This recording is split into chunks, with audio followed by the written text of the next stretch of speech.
அனைவருக்கும் வணக்கம். தற்போது பார்ப்பது KNM 1638 என்று சொல்கிற நெல் ரகம்.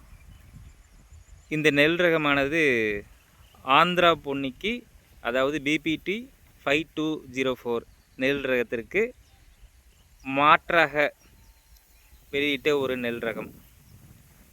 இதனுடைய டூரேஷன் அப்படின்னு பார்த்தோம் அப்படின்னம்னா 125 to 135 டேஸ், 125லேருந்து 135 நாள் வரைக்கும் இந்த நெல்லை பயிரிடலாம். சம்பாவுக்கு ஏற்ற நெல் ரகம். சில விவசாயிகள் கோடை குருவைன்னு சொல்லக்கூடிய நவரையிலையுமே பயிரிட்டிருக்கிறாங்க. ரொம்ப ஸ்லெண்டர் ஃபைன் வெரைட்டி, அது பார்த்தாலே தெரியும். மிகவும் ஒரு சன்ன ரகம்.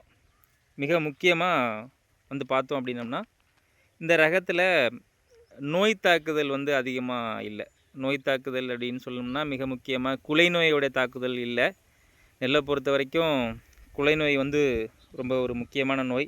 குறிப்பிட்டு சொல்லணும்னா ஆந்திரா பொன்னியில். ஆனால் இந்த நெல் ரகத்தில் இப்போ நீங்கள் பார்க்குறது குருத்துப்பூச்சி, அதாவது குருத்துப்பூச்சியோட தாக்குதல் இருக்குது. பொதுவாகவே பொன்னி நெல் ரகங்களில் குலை நோய் மற்றும் குருத்துப்பூச்சியோடைய தாக்குதல் இருக்கும்.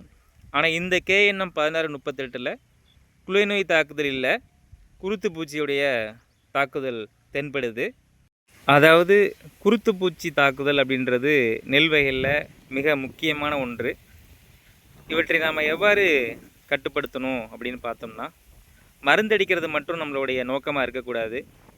மிக முக்கியமாக நடவு நட்ட 30 மற்றும் 37வது நாள் ஒரு ஏக்கருக்கு 2 cc அப்படின்ற அளவில் ட்ரைகோகிராமா ஜப்பானிக்கம் என்ற முட்டை ஒட்டுண்ணியை வெளியிடுவதன் மூலம் குருத்துப்பூச்சியை தடுக்கலாம். அதாவது குருத்துப்பூச்சி அப்படின்றது 2 விதமான சேதநிலை ஏற்படுத்தும். முதலாவதாக ஏற்படுத்தக்கூடிய சேதநிலை டெட் ஆட் என்று சொல்லக்கூடிய குருத்தழுகல், அதாவது குருத்து காஞ்சிரும், சரிங்களா? ஸோ அதுக்கு பேர் டெட் ஆட் அப்படின்னு சொல்லுவோம்.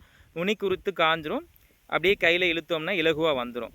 அடுத்து இந்த மாதிரி பூட்டு வரக்கூடிய மிக முக்கியமாக பார்த்திங்கன்னா வெண்கதிர். ஸோ அந்த வெண்கதிர் அப்படின்றது ஒயிட் இயர் சிம்டம். இதுவுமே நம்ம இலகுவாக இழுத்தா வந்துடும். அதாவது ஒயிட் இயர்னு சொல்லக்கூடியது பொருளாதார சேதநிலை 2% தான் இருக்கணும். அதற்கு மேலே போயிட்டு அப்படின்னா கண்டிப்பாக அதை நாம் கட்டுப்படுத்துவது கொஞ்சம் சிரமம். எனவே இது போன்ற சூழலில் அவசியம் நம்ம நடவு நட்ட 30 மற்றும் 37வது நாளில் ட்ரைகோகிராமா ஜப்பானிக்கம் என்ற முட்டை ஒட்டுண்ணியை வெளியிடணும்.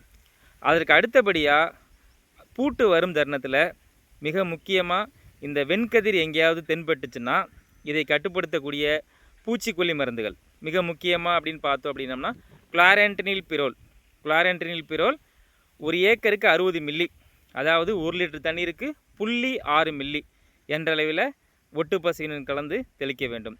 அல்லது மிக முக்கியமான பூச்சிக்கொல்லி மருந்தான கார்டாப் ஹைட்ரோகுளோரைட் 1 லிட்டர் தண்ணிக்கு 2 முதல் 2.5 கிராம் என்ற அளவில் ஒட்டு பசையுடன் கலந்து தெளிப்பதன் மூலம் இது போன்ற வெண்கதிர் வராமல் அறவே தடுக்கலாம்.